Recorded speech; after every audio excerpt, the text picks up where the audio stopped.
parti bi ngeen jël yéen non c'est-à-dire da ngeen di anticiper di bëgg dox ci xel askan bi naan noo ko transhumé boo demee askan moo lay sanctionné di nappe noonu di bëgg mettre en mal yi nga xamante ni ñeen ni les autres leaders ak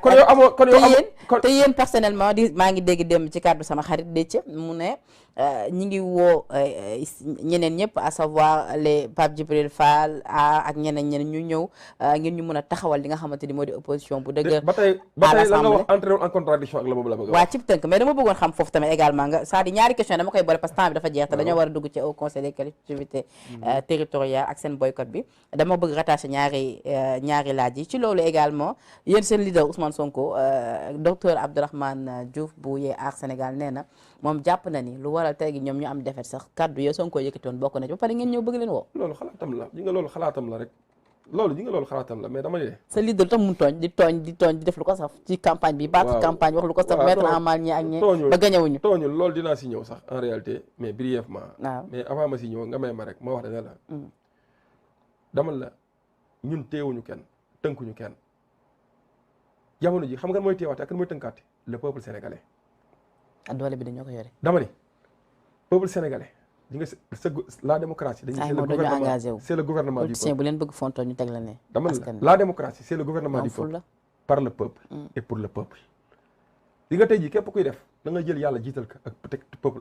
askan wi si sa kanam wallahi lépp loo ciy def di nga ko xoolaat bu baax a baax tënkuñu kenn ku dem boo xoolee day dem si Macky Sall yoon baa ngi noonu tënkuñu kenn ba ci waa Macky Sall ku dem ba gis ne dafa war a ñëw si ñun yoon baa ngi noonu mais lépp loo ciy def te jiitaloo li peuple bi wax ak message à travers les urnes les résultats là message bi peuple bi délivré tu feras face au peuple sénégalais qui a pris ses responsabilités pour présider à ses propres destinées li nga le peuple sénégalais a maintenant pris la résolution de présider son propre destin moom laay wax ne la moo tax gàcce ngaa la ma Ousmane Sonko discours am yëpp boo ko déggee mu ngi jiital le peuple sénégalais mu ngi jiital la jeunesse sénégalaise mu ngi jiital les électeurs mu ngi jiital l'intérêt général discours am yëpp foofu la ko teg discours am décision yëpp foofu la ko wékk heureusement que ba nit ñi comprendre man dama doon wax élection yi est-ce que peuple bi comprendre nañ les véritables enjeux mais en réalité comprendre Ousmane Sonko moom discours am yëpp intérêt am da ko jiital parce que jiital intérêt ma tax mu jàpp waa Sénégal yi ni opposition bi lu dul yeeweeg wàllu ñoom ñëpp il faut pour Macky Sall yàqal leen gañe fan nga nekkoon ba aar Sénégal taxaw naan Ousmane ñoom Ousmane Sonko war ñoo nekk si liste yi war ñoo bokk foo nekkoon sama frère Thierno Bocoum sama xarit ak ñeneen ak ñeneen taxaw nañ fi ne waaye yow askan war ñoo bokk si élection mais dañoo gëm rek li conséquence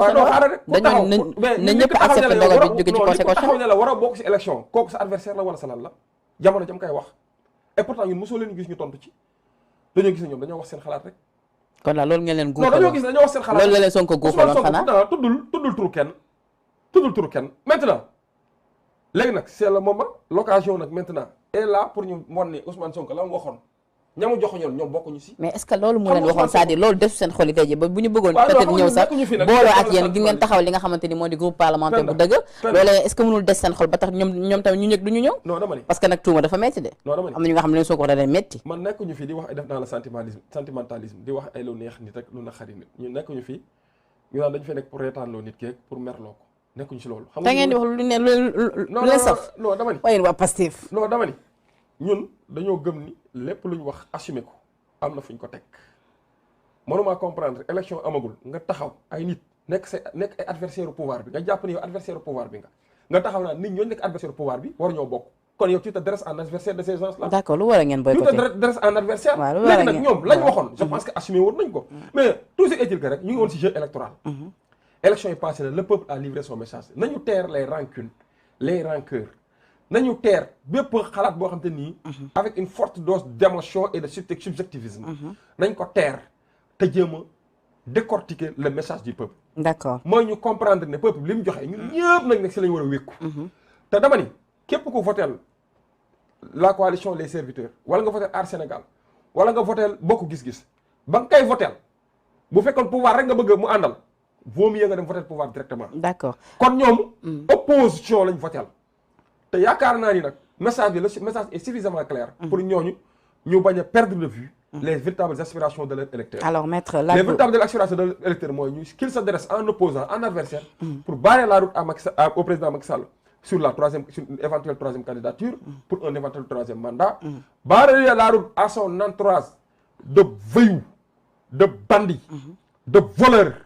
ak ñoo xam ne nii déstabiliser réew mi jaral na leen sax ñuy jéem a gëmloo président Macky Sall ne ko war nga fee mën a toogaat ad vitam aeternam. d'accord alors ñooñu noonu yaakaar naa le message est suffisamment clair. maître laaj bu mujj bi Bijou mu ngi ma naan li ma ci waxtu jeex na mais foog nga ñëw ci muy démb li ngeen annoncé que ni du ngeen bokk ci élection au conseil des collectivités territoriales yi nga xam war na am le 4 septembre l'intercoalition Yewwi Wallu dem tenir ab conférence de presse ab point de presse plutôt yëkkati yooyu kàddu bëgg naa nga ñëw ci nga rappeler nit yi également ci lu gàtt rek lan mooy taxawaayu au collectivité au conseil des collectivités territoriales yi parce que ñu bëri jàpp nañu ni loolee amul benn solo et que sax loolu bokk na ci lu tax ngeen di du ngeen bokk parce que nee ngeen bu ngeen demee à l'assemblée di ngeen fexe nu ngeen ko dissoudre au plus vite. waaw ñun loolu si lañ taxaw d'ailleurs ma d'accord nag ñi nga xam ne dañoo wax ne amul solo te ñoom wane nañu sax ñoom au conseil bi amulul njariñ askan bi xam nga au conseil des collectivités territoriales ba ko fi Macky Sall di teg président Macky Sall di teg nan la wax benn institution la bu koy permettre mu mën di ko mën a consulter sur des politiques de décentralisation di ko mën a consulter ci domaine anam yu bari loo xam dina jëmal kanam les collectivités territoriales. bu koy permettre également mu mën a jege d'ailleurs sax à travers l'acte 3 de la décentralisation. c'est à travers ce haut conseil des collectivités territoriales si lañ génnee collectivité locale xam nga bu njëkk dañuy wax naan telle ville collectivité locale la maintenant dañ naan collectivité territoriale la. dañ doon jéem a chercher di donner un sens à cette institution mais dafa am loo xam te ni moo leen foofu la ñuy juumee dañuy entrer en contradiction te mënumaa comprendre nga ni samp nga au conseil des collectivités territoriales jox ko ay membres ñii élus ñii nommés jox leen budget bu conséquent daanaka avoisiné na les 8 milliards wala les 13 milliards nga sampaat à côté le haut conseil des dialogues du territoire collectivité territoriale dialogue des territoires ñu naan déet nga amaat beneen agence beneen ministère de la gouvernance locale maanaam de la décentralisation amaat beneen agence boo xam ne ci loolu la wékku ñu naan déet nga amaat ay institutions yu mel ni association des maires du Sénégal association des présidents de conseils départementaux amaat benn agence boo xam ne agence ADM la agence de développement municipal c'est-à-dire institution yooyu yëpp agence yooyu yëpp kuréel yooyu yëpp te lépp ñëpp ci benn mbir la ñuy dox mooy ci mbirum décentralisation ban njariñ la amal askan wi xam nga collectivité territoriale xam nga fa la doon xaar tey pouvoir bi ñu ne évaluer nañ ko ñu ne ña fa nekk rapport yi ñu déposé ana fan lañ ci toll en termes d'exécution. plus de 150 conseillers également. loolu ñaata milliards la coûté au peuple sénégalais. Macky Sall di ci nommé la pratiquement les 70%. daanaka la moitié. waaw pourquoi loolu tamit. mais dama ne loolu moom lañ ko war a laaj c'est-à-dire pour wax ne leneen en réalité c'est une institution qu'on avait créée pour recaser de la clientèle politique. parce que ñoom comme amoon nañ seen Benno Bokk Yaakaar li nga wax nii de mooy kàddu yi ancien premier ministre Abdou Mbaye. mais bien sûr amoon nañ seen Benno Bokk Yaakaar benn conglomérat de partis politiques et de coalitions donc c'est une coalition de coalitions parce que Benno Bokk Yaakaar Macky 2012 la woon une coalition de plus de 40 organisations politiques Benno Siggil Sénégal une coalition de plus de 60 organisations politiques Benno ak Tanor une coalition de plus de 40 organisations politiques ak yeneen i partis politiques yi ñëw ak ay mouvements yi ñëw rejoindre maanaam Benno Bokk Yaakaar boo ko demee compter ko dinañ ne plus de 300 organisations politiques mu nga fa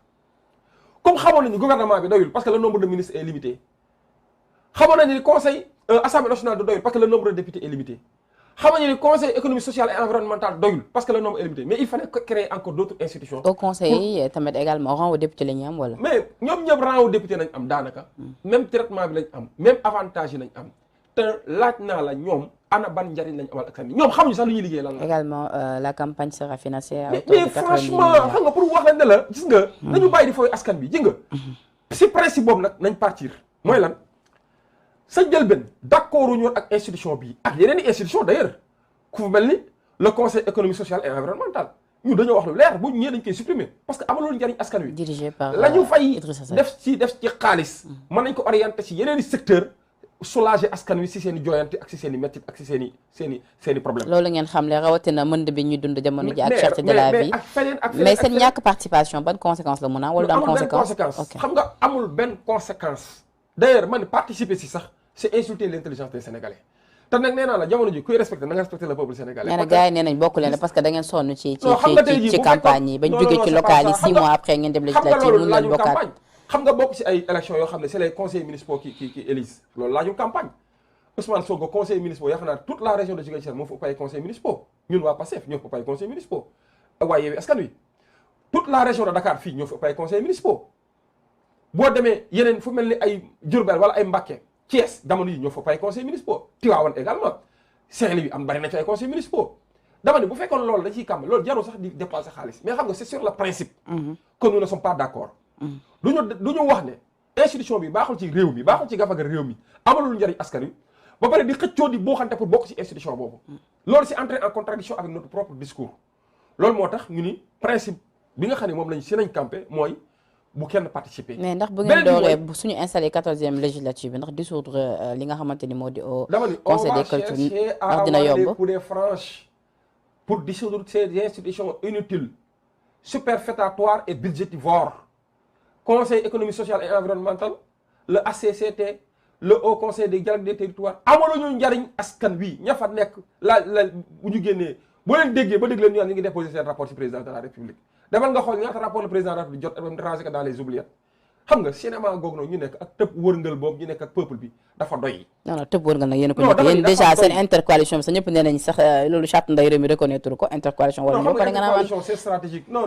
coalition xam nga intercoalition c'est stratégique c'est pour benn contexte. kon boo mënee naxaat c'est-à-dire xam nga yow léegi yow yaa fi wax ba tudd fi ay naxaat moo tax man bëgg ngeen naxaat est-ce que du yéen tey ji tamit yéen tamit yéen ngi naxaate parce que tamit yéen ngi teg seen intercoalition ndax askan bi ñu foog ni intercoalition am na te intercoalition amul peut-être loolu rek intercoalition wax nañ ko c'est peut-être pour les élections xam nga loola ñoo ànd symbole yi loi naam prévoirul intercoalition coalition la wax mais de façon stratégique am na nit ñoo xam ne ci coalition bi dañ bokkoon gis nañ ni bu ñu leen boolee ci coalition bi ci tel gox bu ñu fa àndee ñun ñoo fay gagné te yaakaar naa loolu indi na ses preuves wane na ses preuves fu mel ni Mbacké xam nañu Ablaye Wade ak PDS am nañ fa doole yàlla def na fa ñu bari ñu fa nekk teg jox nañ leen bopp bañ fa ànd ak Yewwi Askan Wi yaakaar naa duma yi ñu fa dumee waa benn bokk yaakaar bari na fu mel ni Saint-Louis tey jii élection locale yi passé bu ñu fa àndoon boole suñu doole tey jii maire de Saint-Louis du nekk Mansour Faye fu mel ni Pikine élection yi passé bu ñu fa àndoon tey jii maire de Pikine du nekk Abdoulaye Timbo ak yeneen i gox ak feneen ak feneen ak feneen. maître Tall nag waxtu bi jeex na mais bëggoon naa xam ci tënk également lu waral tamit démb lu baax la te xool bañ ko sampee la Macky Sall gëj a nelaw te boobu léegi nelawul nag d'accord mais lu waral démb non mais nelawul mu nelawul na parce que dafa mel ni yàlla ko yàlla may possibilité mu nelaw ba mën a yendoor ba mën a yeewu si jàmm Macky Sall maa ngi ko koy ñaanal parce que bañ sampee intercoalition bi la ay nelawam jeex te xamoon na ni ay nelawam jeex moom mi ngi nelaw malgré que nag am na ñu ko doon gëmloo ne non lii du jàll ils vont perdre on va les laminer ñooñu dégg naa ba élection yi passé ba tey da leen tëjal buntam mais nag à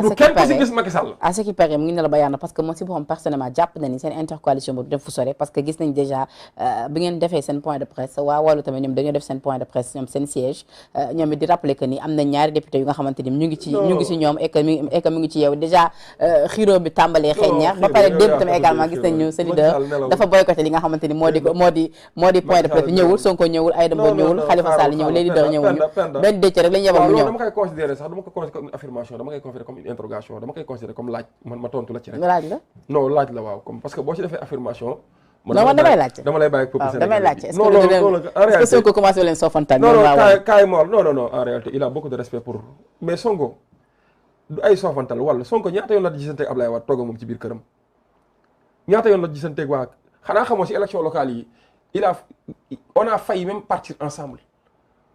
ay calcul ak yenn contradiction amoon rek moo tax mujj ñoo ànd mais ànd bi après si lañ gis ni si élection législative mën a ne pour wax ñun ñaari coalition yooyu yàgg nañoo waxtaan suñu biir même bu fekkee am na ci point yoo xam d'accord nañ ci am na ci yoo xam mënuñu ci woon d'accord et c'est tout à fait normal ay nit bu ñuy ànd dafa am yoo xam ay point de désaccord la et des fois on s'accorde à des désaccords mais lu tax démb honoré leen non sofantal te ku ne xam ne Sonko bu ñëw affaire frère Mamadou Lamine Diallo mu slow noonu Sonko ñëwul xam nga sofantal leen vraiment waa wala sax dañoo mer xaaral ma wax la yaakaar naa Mamadou Lamine Diallo wax na ko ñaari mbir tax na ñëwul benn bi mooy imam François Bodian la xalif de Bignona yàlla def doomam moo wàññeeku te ko xam bi Sonko ak waa Bignona te xam ne foofu mooy kii d'origine am foofu dafa wéeku te xalif bi daf ko am fu mu ko teg doom la ci moom kon Sonko bu perdre frère am yaakaar naa dafa warta xaar dafa jël avion bu dem fekk mën a fekk obsèques yi te démb la ko yàlla moom ñu ko doon denc jox jébal boromam démb kon mu fekkee ko lu war la yàlla xam ne ne une heure de temps avant muy commencé conférence bi commencé man woo naa ko mu ne maa ngi jiw na dañoo demoon ci armée yi pour wax rek ne la dee du jaas ku mu dal war ngaa dem mettre masse ko beneen bi mooy taw bi mu fi taw xam nga Ziguinchor région bi day taw depuis lors mu ngi taw contrairement à Dakar bi nga xam ñetti taw la fi tawagum nit ñi commencé di tëmb Ziguinchor boobu léegi mu ngi taw te taw bi daanaka taw na 1 mois ndox mi di ñëw di jàll c'est tout à fait normal na ndox am na nu muy sottee di sotte ko dina am ay quelques coins yoo xam dina fa indi ay dégâts ak yooyu loolu moo tax mu dem pour dem aux côtés de ces populations pour essayer bokk ak ñoom naqar bi soulager leen et puis ñu def mobiliser tous les moyens en termes de ressources humaines en termes de moyens logistiques pour jéem a évacuer ndox yooyu te ci la nekk yaakaar naa nit ñi nag duñ la ñëw nag élire la avec la plupart des belles des manières ay métit am sax nga ñëw taxaw toog foo xam te ni peut-être gis nga ni mën nga faa bañ a toog mën nga dem feneen loolu nag amul lenn lu mu beneen bi mooy yaakaar naa conférence de presse yi ñu fi def yëpp en terme d'intervention Ousmane Sonko saa yu ko fekkee Dakar yaakaar naa non seulement jël na si place mais jël na ci kàddu addu ci te non seulement da daan toog te ma wax la beneen mbir ñu bëri xamuñu nga ñu bëri conférence de presse yi ñuy def dañoo yaakaar ne sax siège bu Pastef lañ koy defee wala siège bu taxawu Sénégal PRP bu dee ca Fall lañ koy defee parce que du fait de son rang dans la coalition du fait de sa posture dans la coalition ak mandataire national bi ñu ko jox yaakaar naa siège am jot na et puis accessible na position géographique bu baax la loolu moo tax mais bu ñu ko ñëwee délocaliser ko dem yóbbu ko bu ko fekkoon Ousmane Sonko dafay dem. d'accord d'accord ma si ak yow nag nga taxaw naa non pourquoi mu sofantal ak non da leen sofantal loolu moom waxi penda la te waxi penda moom Sénégalais yi duñ ci door seen lu tax te penda bokk ci réew mi am ci kàddu non sa wax yooyu moom d'accord mais sa wax yooyu moom dañ la koy ça a été un plaisir recevoir maître ma lay remercier ci sa disponibilité bi vraiment ngay avocat bu xarañ lool ci sa wàllu liggéey mais également nit ñi naw la ci xam-xam bu sell bi nga xam ne tout le temps yaa ngi koy accepté di ko partager ak ñun taskatu xabaar yi saa yu la invité et que sa jot également may la ko ñu lay remercier Sénégal c'est également di la remercier parce que vous êtes tout le temps disponible pour la chaîne. yaa jërëjëf Penda di rafetlu maa yow c'est vrai que maa yow ñu doon am occasion toog ci sa plateau bi c'est vrai que c'est une émission qui est largement suivie au niveau national comme à l'international di la ñaanal yow tamit lépp lu ngay mébét ci liggéey bi yàlla na ko yàlla gën a jox la lu gën a raw say njort benn bi ñaanal ba rafetlu encore seen liggéey fii ci dëkk bi rafetlu ko bu baax a baax parce que Sénégal set moom bokk na léegi ci paysage médiatique bi am na ci taxawaay bu am solo man bari na sax li may toog suma kii bi foofu laay dugg ci YouTube bi di suivre ak yëpp yàlla def nag ma bari fi ay xarit lool di nuyu nag borom kër gi di ko nuyu bu baax a baax di ñaanal tamit personnel bi gis naa ni c'est un personnel très accueillant très serviable et puis voilà gis naa ni y a un bon climat de travail une bonne ambiance qui règne loolu tamit ñu ngi leen ciy gërëm bu baax a baax di gërëm bu baax tamit ñi nga xam ne ñoo ñu doon déglu si biir réew mi comme au niveau de la diaspora ñu leen di gërëm bu baax a baax di féliciter sénégalais encore ci li ñu génne di leen wax nañ gën a defarwaat di gën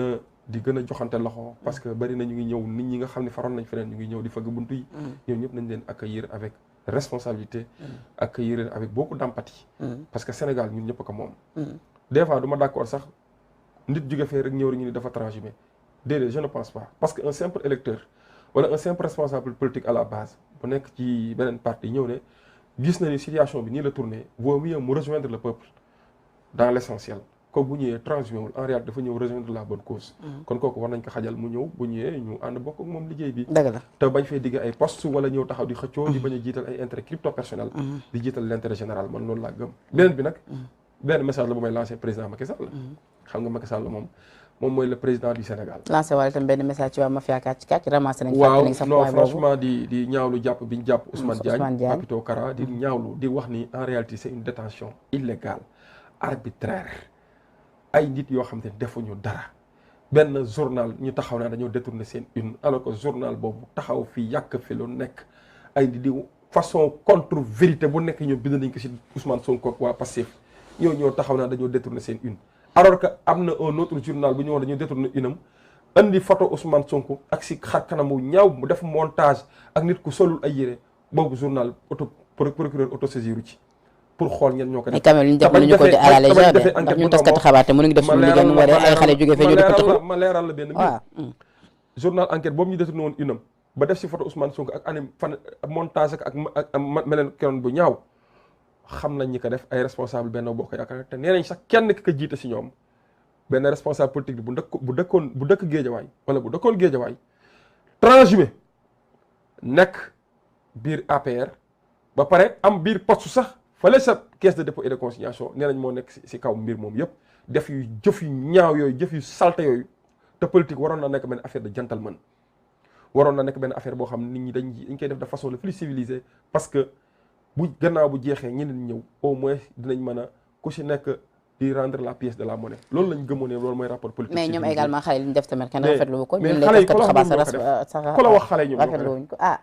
ku la wax xale ñoom ñoo ko def. mais liñ leen li nga xamante ni moom lañ ñu toppee seen même seen avocat maître Bamba Cissé dàq ko tamit. mais maître Bamba Cissé xanaa déggoo ko la mu wax maître Bamba Cissé nee nañ en réalité amul plainte contre Ousmane Diagne ak Papito Kora. waaw amul parce que journal bi ñu wax ne amul plainte te et puis moom sax nee na ci dossier bi amul élément bu ko mën a rattaché bu leen mën a rattaché ci dossier bi pour wax leen nañ en réalité mafia kàcc comme dañoo gis ñoom dañoo jàpp ne Ousmane Sonko la ñuy liggéeyal ñoom loolu lañ jàpp te dañuy juum ñoom ñu ngi liggéeyal askan wi ñu ngi liggéeyal jeunesse bi ñu ngi yee ñu ngi nekk dans la sensibilisation ñu ngi nekk dans les orientations dans les bonnes orientations ñoom ñu jàpp ni comme Sénégal Ousmane Sonko bu waxee dëgg ñu tam ko kon képp ku wax dëgg rek kon Ousmane Sonko nga faral. la ngeen di xaar ci biir mais Ousmane Diagne lan la def nee nañ ay emojis dafa commenté benn publication mu def ci emojis su aimé ko léegi ne Sénégal boo reetaanee léegi dañ lay jàpp te ci kaso bi non franchement ce n'est pas du tout sérieux ce n'est pas du tout sérieux bu fekkee nii lañ bëgg a jëlee réew mi ba yoree ko réew mi non on doit avoir peur. On doit avoir peur, raison pour laquelle moi je lance un appel solennel à ce que nos autorités puissent revenir à de meilleurs sentiments. Excès de zèle bi ñu nekkee ce n'est pas du tout bien. Et quand on est zélé, Penda, quand on est zélé, on ne réfléchit pas. Quand on ne réfléchit pas, on devient dangereux. Et quand on devient dangereux, la conséquence c'est toujours le comportement sera toujours dévastateur. D'accord. C'est pour ces raisons que may lancer un appel solennel au président Macky Sall. Ni nga jël quelques mois yi la dese monsieur le président bu si ñaaw. Quelques mois yi la desee rafet ci peuple sénégalais dañ la jox teranga delloo la renouveler la teranga bi jox la plus de presque 30 000 milliards toog naa fenn 25 000 milliards mais daanaka 30 000 milliards boo si boolee budget bi en cours jox la doxalal jox la benn fonds politique boo xam ne la def ci nu la neex bu la neexee sax nga jël ko taal ko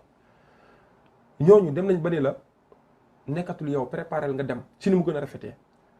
yaakaar naa sa acte bi ngay teg comportement bi nga war a am posture bi nga war a am mooy nga fexe ba niñ la joxee réew mi nga delloo ko ci jàmm. li nga Sénégal gi ñu nekk. ay nit yu baax tëdd nañ fi certes ay nit yu baax ñaan nañ fi mais ay jaamu yàlla ba tey ñu ngi fi. d'accord li nga bii boobu Sénégal ku ko taal yaa ciy tàkk te gis ku yàpp ni ku fi nekk yaa ko ëppi mbokk ba sax tamit gi ñu naan diw dinañ ko rey diw dinañ ko rey bis bu ñu rayee diw boobu di nga xam diw boobu am na ay mbokk te képp ko tàkk ci ray gi say mbokk kenn du fi des foofu laa yem ak yow. ban rey noonu. foofu laa yem. yaa sànni sa message noonu sama plateau te leer logo ban rey la donc ça a été un plaisir ça a été un plaisir de vous recevoir Maître Tall ma lay remercier comme ni ma ko waxee sànq sa disponibilité may remercier également la régie ci liggéey bu am solo bi yi nga xamante ni tout le temps ñu ngi koy def Bijou ak Kitma fi chéri tuuti di remercier également Mbaye pour les affiches administration bu Sénégal 7 yëpp ak la rédaction de Sénégal 7 di leen remercier yéen également yi nga xam ne yéen a safoo saa su ne suñu ay programme lundi ba jeudi dans 13 minutes de vérité mais également vendredi samedi dimanche dans Sénégal VSD ngeen ci ànd ak man tout le temps ma leen di remercier ci cofet yi nga xam am ngeen ko pour la chaîne Sénégal 7 di leen jox dig daje ëllëg incha allah vendredi dans Sénégal VSD d'ici là portez-vous bien jaa ngeen